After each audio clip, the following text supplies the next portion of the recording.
Alright, welcome to our next episode of Ask PropertyLimBrothers. Now today we have a question from audience asking what are some of the minor renovation when it comes to selling a property in the resale market. Alright, attempt to answer this question this round. Let's go.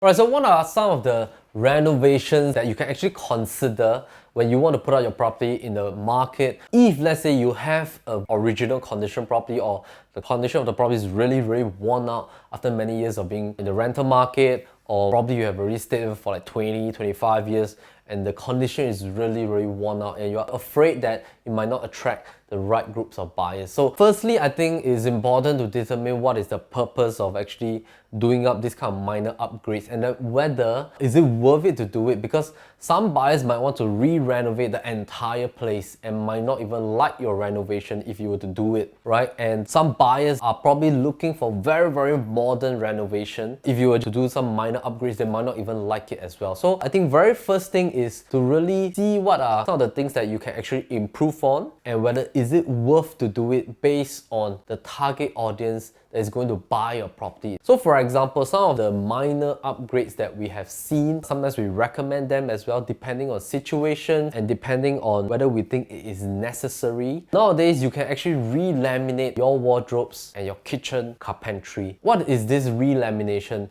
For example, if let's say your kitchen doors basically a little bit worn off with the laminates over the years, overall condition is still great. For example, the solid top is still in very good condition. The internal carpentry, in terms of the wood quality, is still very good. But it's just that the doors on the outer surface has peeling effect of the laminate. You can actually contact carpenters that actually do re-lamination. They'll come to your place, they'll remove your doors. They can do it either on the spot or can bring back to factory, re-laminate, come back and install with new hinges for you. Now, this will cater to buyers that really do not want to spend much on renovation. Sometimes they might like your home as an overall, but they could be deterred by the condition of your kitchen cabinets, because they might think that by re-renovating the entire kitchen carpentry will cost them a lot. So if let's say you can spruce up on the doors, the overall effect is that the carpentry is still strong. If you can change the outer layer and overall it looks great and it's very usable for the next buyer, then definitely that will increase your audience pool in terms of buyers offers and stuff like that.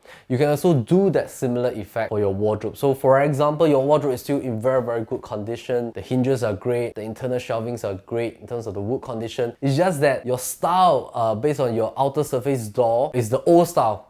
For example, it's a very old classical style, and nowadays everybody is always going for the modern wood grain kind of style. Then you might want to re-laminate the wardrobe doors so that it does not deter you getting offers for your property. People also go into using the epoxy material to overlay their bathroom tiles. Now sometimes if you have been staying in your place for a good number of years, your tiles might be worn out, and this epoxy material, we have seen owners use it a couple of times. Basically it has like waterproofing effect, it's easy to install, it's anti-slip and looks modern and great. By overlaying on your bathroom flooring, it actually creates a newness effect, and it's very usable for the next buyer. So if your next buyer is somebody that do not want to do a full renovation, they want to buy something that's moving, they want to save time and save costs, then this will actually add on a bonus for your place so that your place does not take too long to be sold in the market. Right, so of course there are some other minor upgrades which we think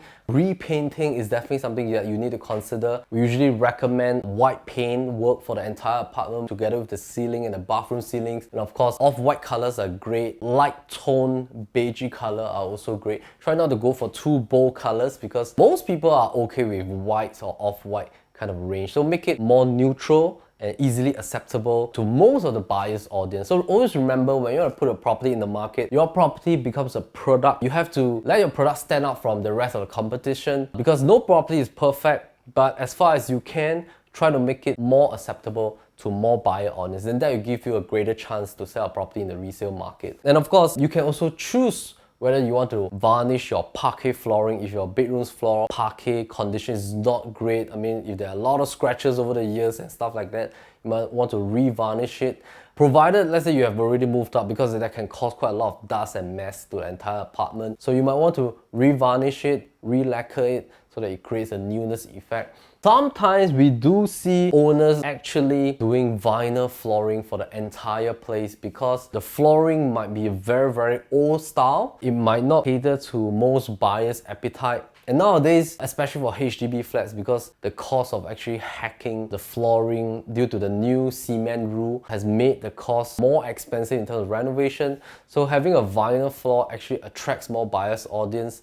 And the vinyl nowadays is like waterproof, scratch proof, and there's a lot of benefits. So a lot of buyers are actually very welcomed by this kind of floor condition. So if you can do a vinyl flooring for your entire living and bedrooms, I think that will also add in a lot of tension for your place. But of course, in terms of cost ranking, vinyl flooring will cost you a couple of $1,000s. So you really have to see what is the potential buyers audience that is in your market. You can also refer back to our previous episode where we talk about RCR, OCR, and CCR in our investor series to have a sense of what do we mean by buyers audience. Alright, so we hope that this episode helps you. We'll see you soon.